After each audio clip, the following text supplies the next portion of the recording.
Today's reading comes from the book of John, chapter 5, verses 1 through 17. After this, there was a feast of the Jews, and Jesus went up to Jerusalem. Now there is in Jerusalem by the sheep gate a pool, in Aramaic called Bethesda, which has 5 roofed colonnades. In these lay a multitude of invalids, blind, lame, and paralyzed. One man was there who had been an invalid for 38 years. When Jesus saw him laying there, he knew that he had already been there a long time, and he said to him, "Do you want to be healed?" The sick man answered him, "Sir, I have no one to put me into the pool when the water is stirred up, and while I am going, another steps down before me." Jesus said to him, "Get up, take up your bed, and walk." And at once the man was healed, and he took up his bed and walked. Now that day was the Sabbath. So the Jews said to the man who had been healed, "It is the Sabbath, and it is not lawful for you to take up your bed." But he answered them, "The man who healed me, that man said to me, 'Take up your bed and walk.'" They asked him, "Who is the man who said to you, 'Take up your bed and walk'?" Now the man who had been healed did not know who it was, for Jesus had withdrawn, as there was a crowd in the place. Afterward, Jesus found him in the temple and said to him, "See, you are well. Sin no more, that nothing worse may happen to you." The man went away and told the Jews that it was Jesus who had healed him. And this was why the Jews were persecuting Jesus, because he was doing these things on the Sabbath. But Jesus answered them, "My Father is working until now, and I am working."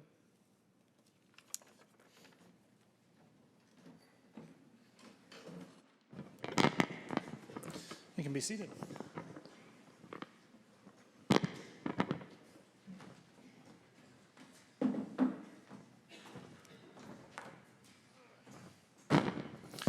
All right.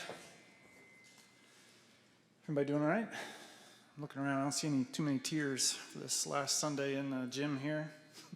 When we had the last Sunday in the sanctuary, the old sanctuary it is, we thought like that could be a little difficult for some people or whatever, so we kind of geared the worship service around that. The sermon was kind of about, that's a good thing at times and a sign of blessing that we choose to change in certain ways as a church.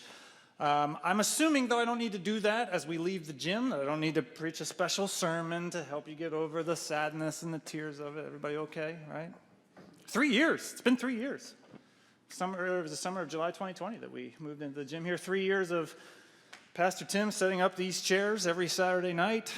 3 years of Bill and Marcus coming in and setting up sound and stuff and tearing down and about to move back into the promised land there with a nice comfy seats. I'm going to have to be a lot more dynamic as a preacher, apparently, because those chairs are going to be a lot more comfortable than these, so we'll see. We'll work on that. But, the other thing I would just say real quick, I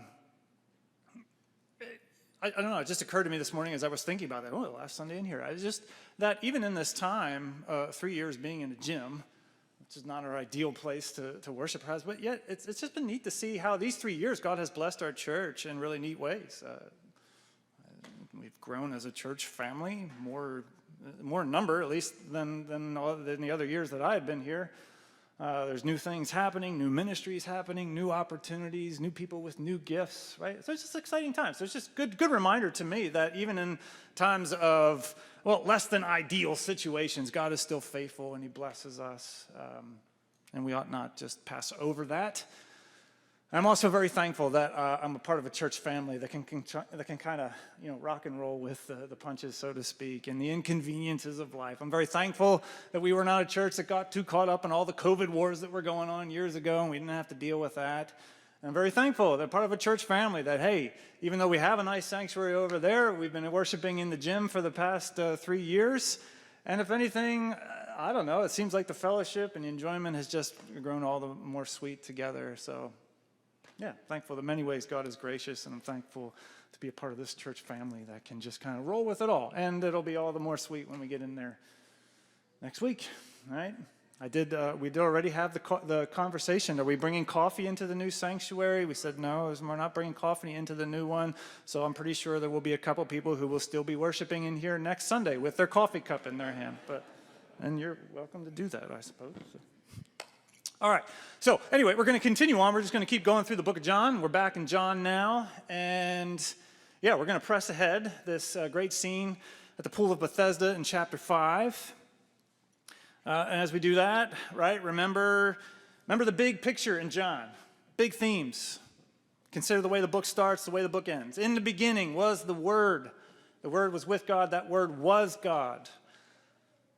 All things were made through him, right? You and I, all parts of creation. He knows us better than anybody else does. He knows us better than we know ourselves because he designed, he fashioned us, he gave us our life and our meaning and our purpose.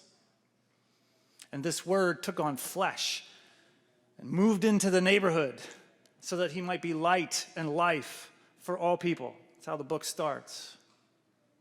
And remember how it ends, right? John says these things are written so that you may believe that Jesus is the Christ, the Son of God, and that by believing in his name you may have life.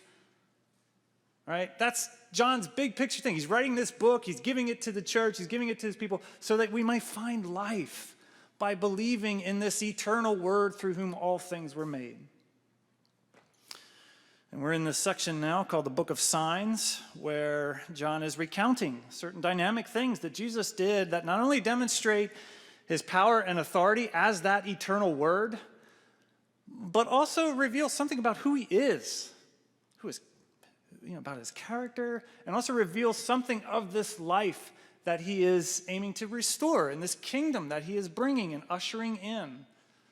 Right? So we saw Jesus, turn gallons of water into wine. And we talked how, at a wedding feast, and we talked about how that's more than just a, random display of power, but there's actually rich symbolism in that, as the kingdom is often described as a feast. It's often even described as a wedding feast.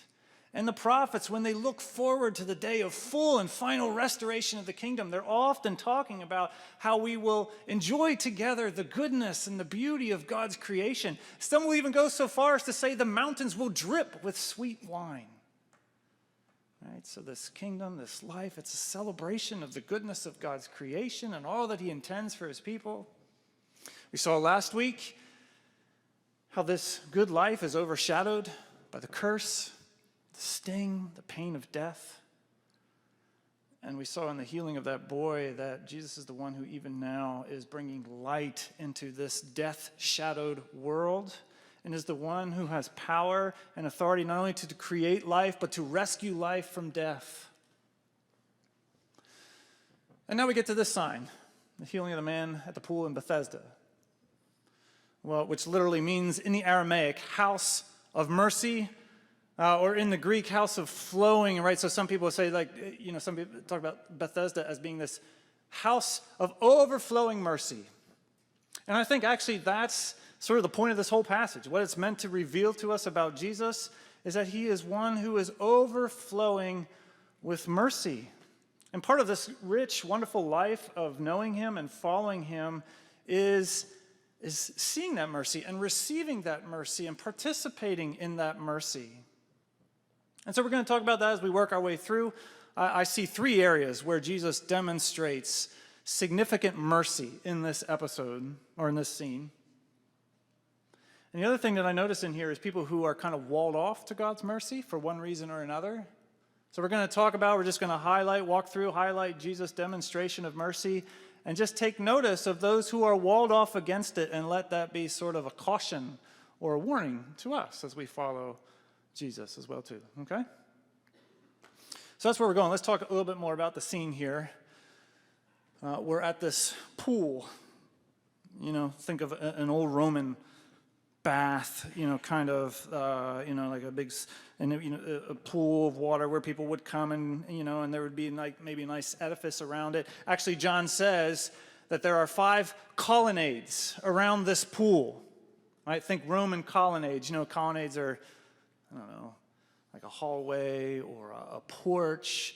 that are on the outside of a building that has these big columns along it so they can support the roof. Like imagine if, what is supposed to thunderstorm today. So imagine it'd be nice if we had roof that extended outside over the edge of the building, maybe 10 feet or something, so you could walk out that door and then walk down under the colonnade outside and not get rained on. Right? If the roof is going to come out, you're going to have pillars that are supporting that all the way down. That would be considered like a colonnade. And so you've got colonnades. John goes to the attention of showing you there's 5 colonnades around this, which is part of what John does in his gospel. He gets real specific. We saw this last week. He gets specific with places and descriptions of the place and people so that you can know these aren't just cleverly fabricated stories, but I'm trying to tell it to you as it happened, give you as much description as I can so you can believe this and believe who this Jesus is and find life, right? That's his whole aim. This whole 5 colonnades bit, though, sorry, I'm going to geek out a little bit on archaeology here. It actually made it difficult for biblical interpreters for a while because, here's the thing, right? If you think of a pool, an old Roman pool would have been kind of like a square thing, and so if you had colonnades on each side of the pool, right, there would be 4. 1, 2, 3, 4 on 4 sides. And for the longest time, there was nobody could find any evidence, throughout the centuries of church history, any evidence of a big pool with these colonnades near the Sheep Gate, or the Lion's Gate now, in Jerusalem. And so for a long period of time, actually hundreds of years, biblical interpreters actually struggled with how specific John was here, and they started to allegorize this passage or make it more symbolic because we couldn't find any pool with these 5 colonnades. Until the turn of the 20th century, where guys, archaeologists, they started digging, and sure enough, they found this pool near, again, the Sheep Gate or the Lion Gate going into Jerusalem. And what they found was, apparently this was such a popular pool that they decided to expand the pool. And the way that they expanded the pool was by essentially making another one that was connected to it. So you can go there today. We went there when I went over with Bob and Corey about 1.5 years ago, right next to St. Anne's Church. When you walk in the Lion's Gate, and you can see where they have this thing all dug out, and you can see where there were these kind of like this original pool and then a bigger pool that they built. They extended the colonnades around it, so you had the 4 colonnades around the whole thing. And then what they did in between the 2 pools is they ran another colonnade. So there's their 5th colonnade. Anyway, it's a little bit of archaeology. I don't know, I just find it interesting that there it is. So do with that whatever you want. Anyway, the other thing about these pools, they would be fed by Roman aqueducts, right? And the water would come in, and every now and then, the water would stir in the pool. And the mythology was, at least going back to the Greek times, that when you saw the water stir, that was an angel, stirring up the water. And the first person in the pool, after the angel stirs the water, may just get healed of whatever disease or illness or sickness they're wrestling with, right? So this would be a gathering place for those who were sick, those who were wounded, those who were facing illnesses, those who were paraplegic, right? And that's why this man is sitting there, leaning against one of the colonnades perhaps, waiting for the water to stir. And if we press into that scene just a little bit more, I think you need to see really just how desperate and how pitiable of a scene this is. Right? If you're a paraplegic in the ancient world, you are just totally dependent on whatever scraps of energy somebody devotes to you, right? To get transported around anywhere is somebody having mercy on you and helping you get from one place to the other. You can't work a normal job. You can't go work in the fields and whatever. So even just your whole life, your sustenance, your nourishment is going to come from somebody sharing something with you.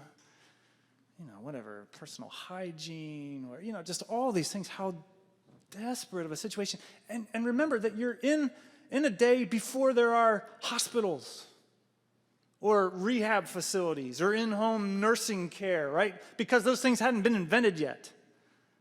Yes, you did have certain medical facilities back then, but they were primarily for your soldiers or you're for your elite members of society, right? So we could get them well, so they could go back out there and contribute in a positive way to society.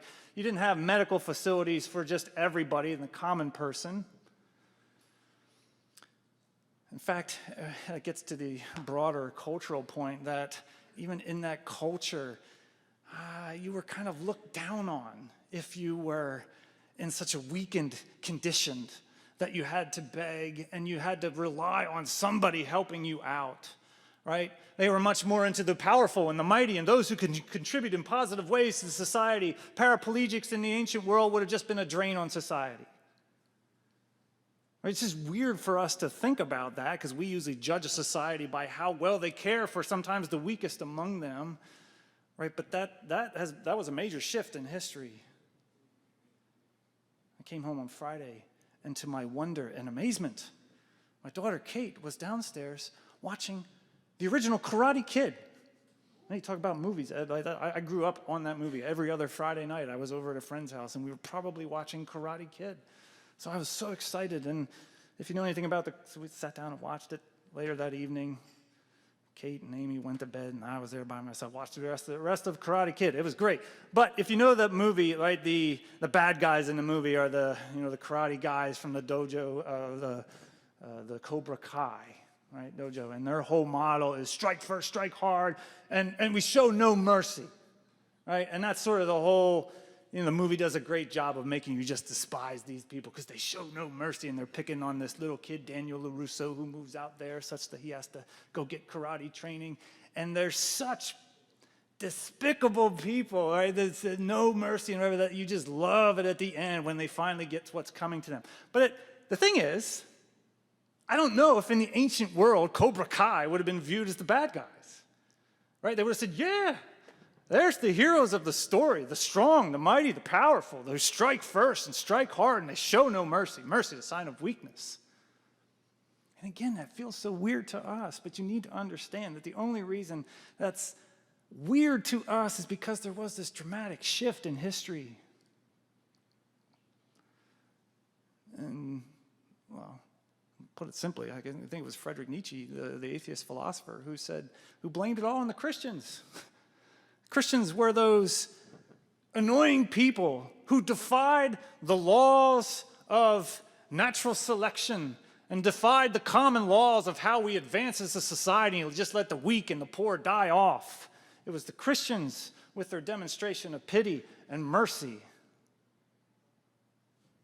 I think I had a quote here from him. I think it's worth reading, so I'm not just making this up. Pity, on the whole, thwarts the law of evolution, which is the law of selection. The weak and the ill-constituted should perish, and we should help them to do so, said Nietzsche. This is the idea, how we're going to advance.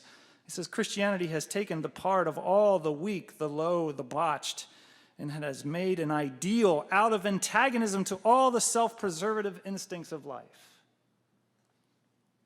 Anyway, Nietzsche hated Christianity for their display of mercy and pity. But it was the church, right, that started hospitals when pandemics would come through Roman cities.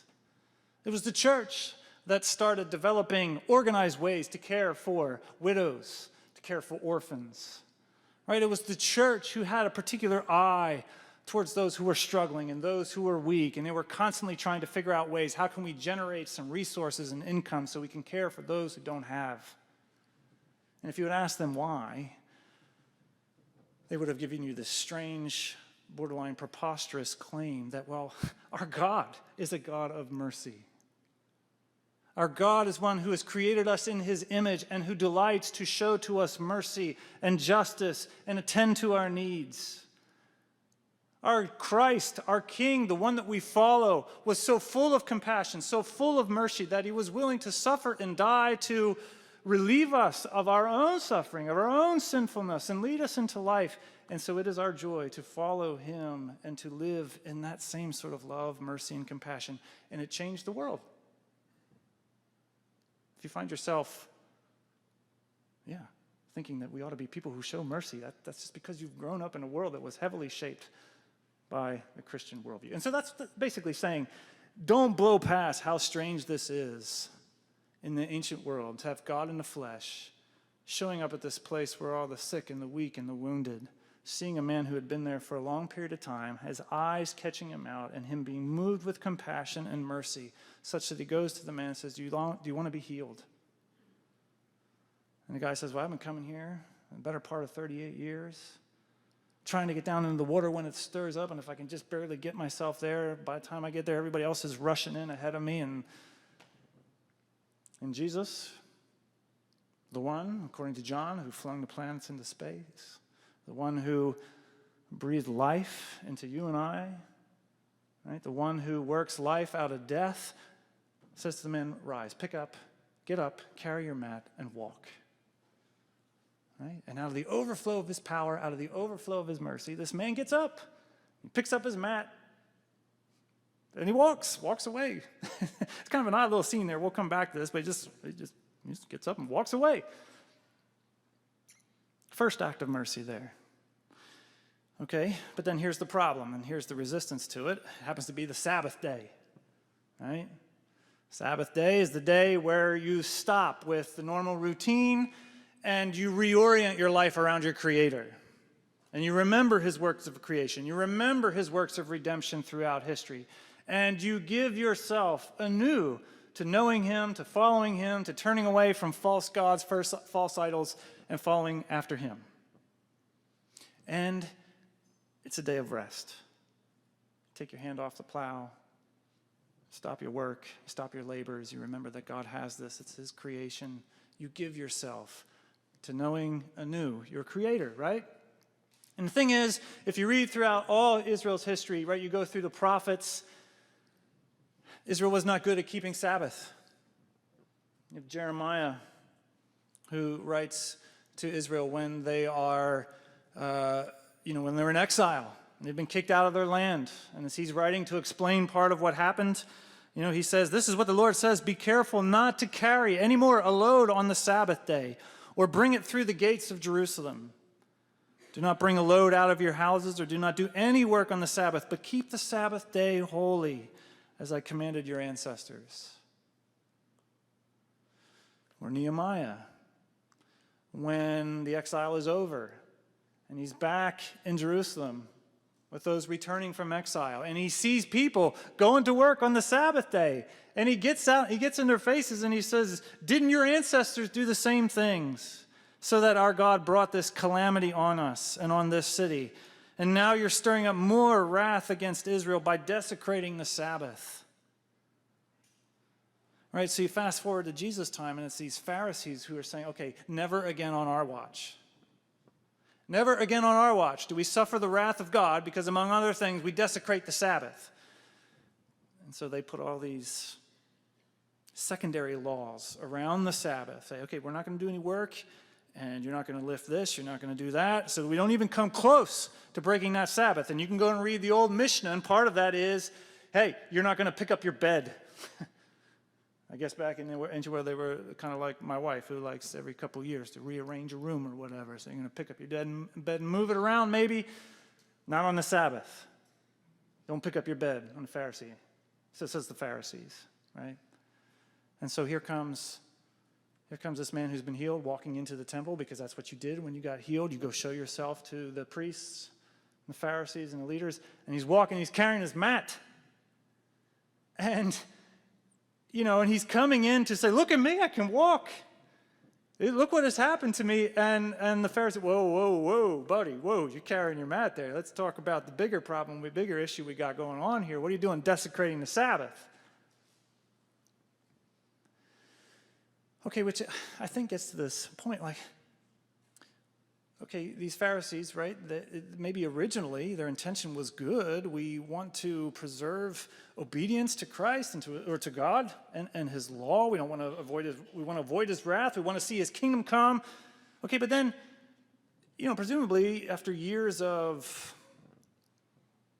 I don't know, maybe starting to actually like the power and the authority and the status that came with being the law keepers in Israel, and the kickbacks they got from Rome, from being the guys who were kind of like the authoritarian ones there. Or maybe after, years of just, I don't know, blunt legalism and having reduced, religion and life with God to just this raw, brute legalism, or maybe just sort of just stagnant relationship, whatever it is, at this point in time, right, they are just blind to two things. One, the powerful mercy and working of God in their presence. And two, I think the law itself. Right, here comes this man who is demonstrating fruit of the new kingdom, breaking into the here and now, of God in the flesh, who has all the power and the authority of the eternal creator, having told this man to get up and walk. And these Pharisees, they're so hardened, or they're so walled off, or they're so blind to the power and this dramatic demonstration of mercy in their midst that all they can see is, well, wait a second, you're carrying your mat on the Sabbath. And they're blind to the law too, right?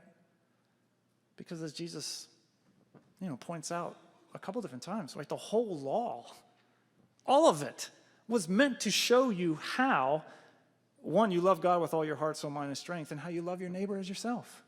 That's what it's all about. Every little law, every little commandment in there, you could trace it, you could boil it down to one of those two things. This is what it looks like to either love God with everything you got, or to love your neighbor, and to show mercy, and to show compassion on your neighbor, right? So these Pharisees somehow have become totally blind to the essence of the law, that Jesus has shown this wild mercy and compassion, which is what the law was all about. And they're so walled off, well, all they can see, well, this is some violation of some Mishnah that we have created, and so this is a problem. Right, so there's one example of people walled off, and I think they pose a warning to us, a challenge to us, right? Dare we ever find ourselves, going through external religious motions and exercises as some act to, garner the favor of God, or because it's just what you do, or you want your kids to grow up in a Christian, whatever. Like if you lose the heart and soul of the whole thing, if you forget that all that we do ultimately is aimed back at cultivating this love of our Creator and cultivating also a love and compassion, a Christ-like love and compassion for others, you can very quickly become walled off, hardened, blind to the mercy of God. Become more in love with your own authority. I was thinking about this myself. Amy is taking a few classes these days, and so a couple of days of the week she has to go into the city.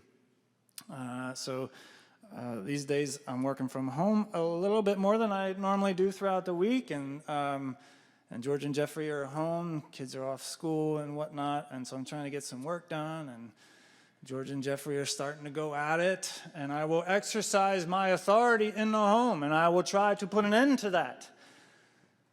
But it's probably not exercising my authority ultimately out of a sense of compassion for them and wanting to graciously lead them into good and abundant life.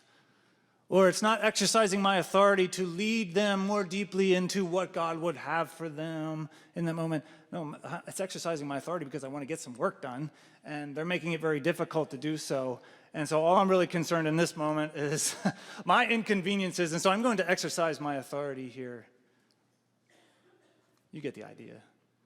Point is that I can resonate with this idea of you can easily become enamored with your own authority, whatever you have, or this life of authority that you've built, or power and status, and you can forget the deeper issues of what this is all about. And I think this is what's going on in these Pharisees, and they've walled themselves off to the goodness, the mercy, and the power of God that's going on right in front of them, and what this whole thing is about. So take caution in that. Second act of mercy, second act of just being walled off to it, actually I think is with this man himself. If you read through the book of John, every time Jesus does something dramatic, John usually records the reaction of the people who are there. Like, think about when Jesus tells the Samaritan woman her life story. Right, we also get the reaction of the Samaritan woman. She gets up and she goes running through the town and telling people, hey, you've got to come meet this Jesus who told me everything about myself. And then the crowds come and they meet with Jesus, and we're told that the crowds believed and the crowds begged Jesus to stick around. right? Or remember last week when, Jesus sends that official. He says, look, go back to your home. Your son is going to be healed. The official has to walk that lonely journey back to the home, and when he finds his son healed, and when he finds what hour of day the son was healed, which corresponded with the exact hour Jesus said it, John tells us he and his whole household, they believed.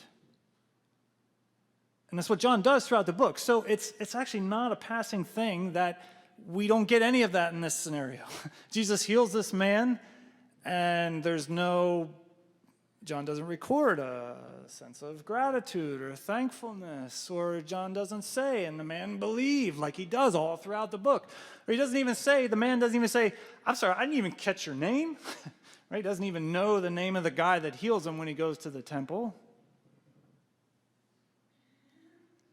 We also find out that this guy, when the pressure is turned up a little bit, and the heat's put on, and he's interrogated by the temple Pharisees and the authorities. Well, he wants nothing of the blowback here, and they say, what are you doing carrying my... Hey, it wasn't me. It was the guy that healed me. He told me to pick up my mat. And later he's going to dime out Jesus and say, it was Jesus. Jesus is the one that healed me. He's the guy that you're after. If you want more evidence of this, you could say I'm maybe reading too much into this, but go read chapter 9. You'll see a very similar event where Jesus heals a blind man on the Sabbath, and then he gets interrogated by the Pharisees, who are always lurking in the weeds, apparently. But then through that, you see a totally different reaction from that guy who gets healed. He can't stop singing the praises of this Jesus. And when Jesus asks him, do you believe? He says, yeah, I believe. And he worships him. Right, so this guy, seemingly lack of humility, a lack of gratitude, a lack of any kind of desire either to believe or to align himself with Christ. And then you get Jesus, who comes to him, and when he sees him in the temple, says, hey, stop sinning so that nothing worse will happen to you. When I was first thinking about putting this sermon together, almost like the whole sermon was going to be geared around that little line there. Like, what Jesus saying here? He's almost seemed to be implying that, part of this guy's struggle in life, his illnesses, things as a result of sin. I was going to talk a lot about, just how in our world there's a lack of nuance to complicated problems and issues. And, we all have our pat answers for what caused this, or why this person's suffering, or why this person's living in poverty, or, whatever.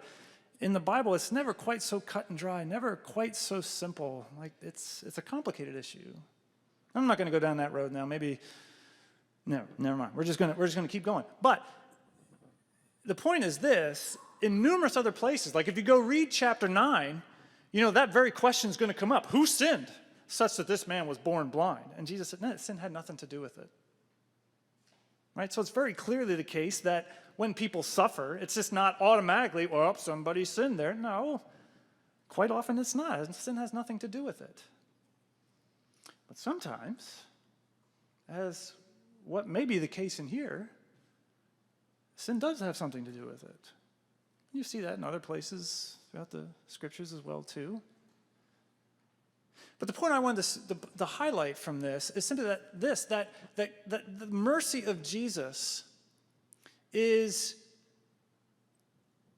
has multiple angles to it. Part of the mercy of Jesus is that he attends to, our day-to-day circumstances and our life and the physical issues that we face.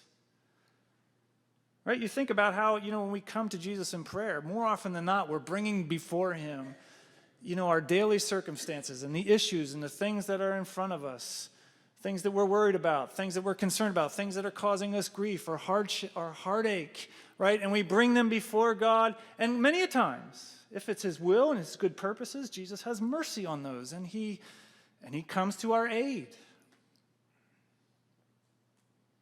But then there's this other aspect of Jesus' mercy where he gets in the way of our life at times.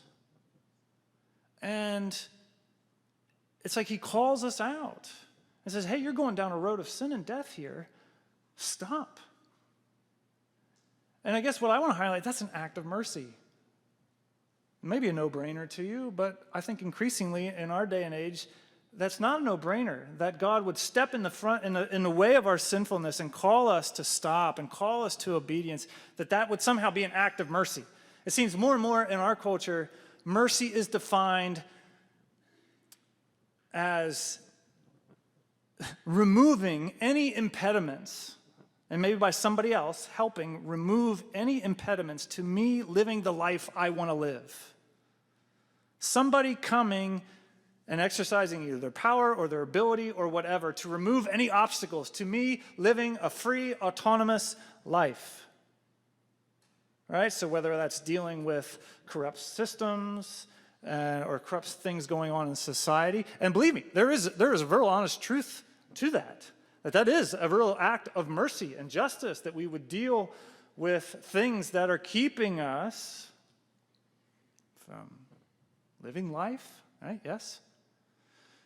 But this idea that our Creator would also dare to interfere with our life, to get in the way of the pathways that we're choosing, the life that we're going after, and put a hand up and say, stop, no, that you're going down a road of death. You need to turn, you need to repent, you need to stop sinning. Well, I don't know, whatever the case, I don't think our society necessarily views that as an act of mercy.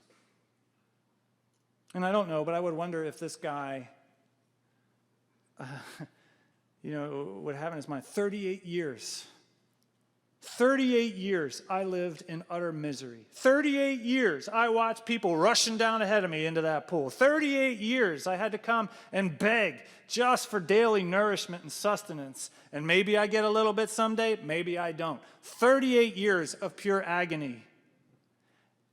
And you're going to come and tell me now, stop doing this or whatever? I'm sorry.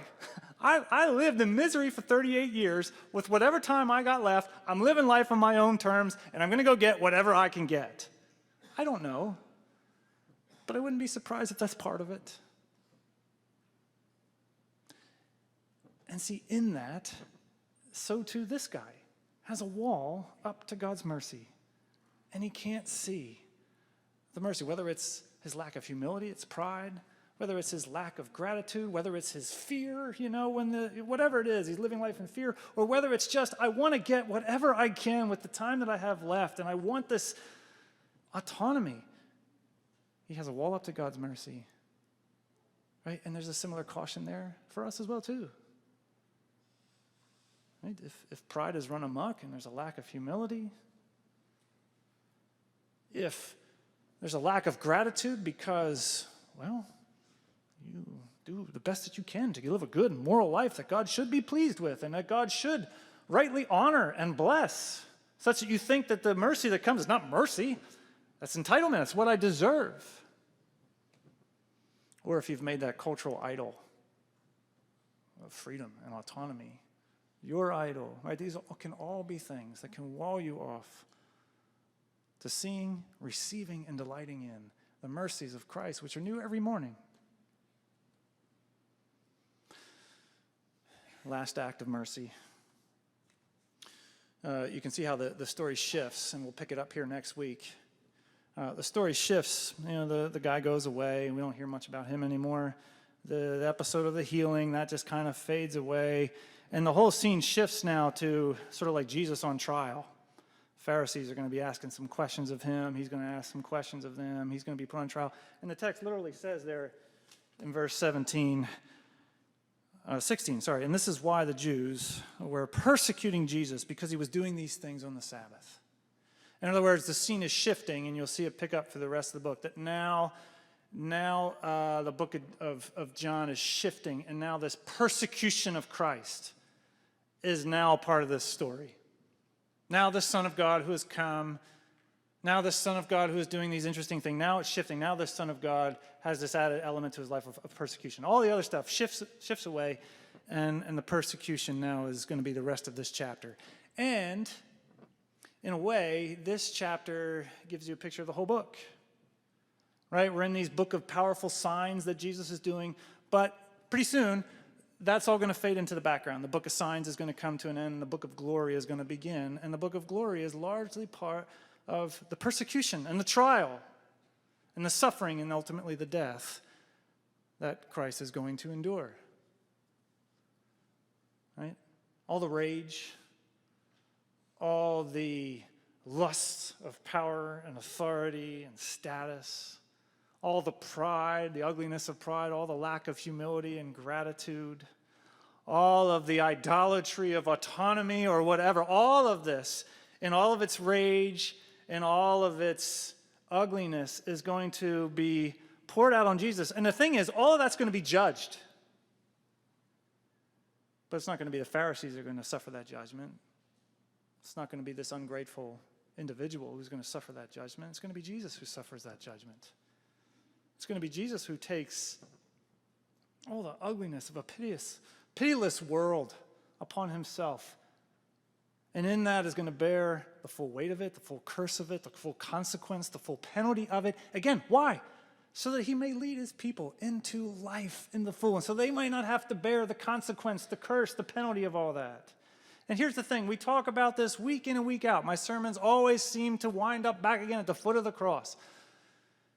Almost such that it become commonplace. But we do this partly because this is what keeps us open to receiving the constant flow, overflow of God's mercy to us. Right? As you come to the foot of the cross, and you see this Jesus who, in spite of all that he did, in spite of all that he is, yet in this wild and preposterous act of humility, this act of mercy that was foolishness to the Greeks and a stumbling block to the Jews, when you see it, right, that's the thing that can break errant pride. Right, that's the thing that can soften our hearts with humility and soften us towards gratitude. That's the thing that could say, yeah, how foolish would I be to think that any sort of legalism or moralism could earn me the blessings and the favor of the living God. None of that could do that. That's why Jesus had to come and die. And it's out of the overflow of his mercy that I receive those things. So far be it from me to ever rest on my legalism or my moralism. And that's the thing that can get us past, a faulty view of law and authority and all this stuff, and bring us back to the heart of cultivating a deep love and appreciation for the living God and a desire to participate that in love for one another. Simple point here this morning. There's a whole lot more I wanted to talk about in this sermon as I was thinking about through the week. It's actually a pretty complex, interesting passage. But for me, it just came down to this. It's very simple. John wants to show you this Jesus who is overflowing with mercy. And then basically ask the question, do you see it?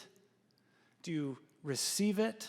Do you let that mercy change you, free you? Or are you walled off to it for one reason or another? Have you made that cultural idol of autonomy your idol? And such you can't see as mercy a Jesus who would dare to interfere with your life and call you to stop sinning. You in love with your own authority or your own man-made attempts at religion, whatever, I don't know, such that you miss the heart of it all.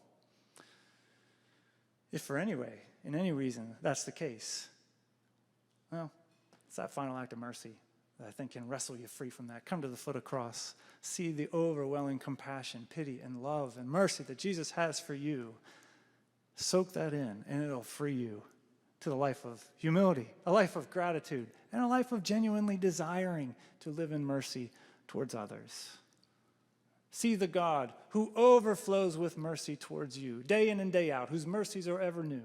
See the God who was in an overflow of mercy, sent his son Jesus to lay down his life, to lead you into life in the full. See the God of mercy who then sends his Spirit to dare to convict and to confront you and also to empower you to live more rightly. See the God who gives to you his word of promise and says, one day, we're going to feast together on the goodness of his creation. One day, the shadow and the sting and the pain of death will be rolled back. And one day, as the old hymn writer puts it, when we reach that healthful shore, sickness, sorrow, pain, and death will be felt and feared no more. Right? And so may God lead us in seeing that mercy in such a way that it humbles us. It gives us the joy of receiving it in gratitude, and also gives us the joy of living in pursuit of it. And may he do it all for his own honor and glory. In the name of the Father, and the Son, and the Holy Spirit. Amen.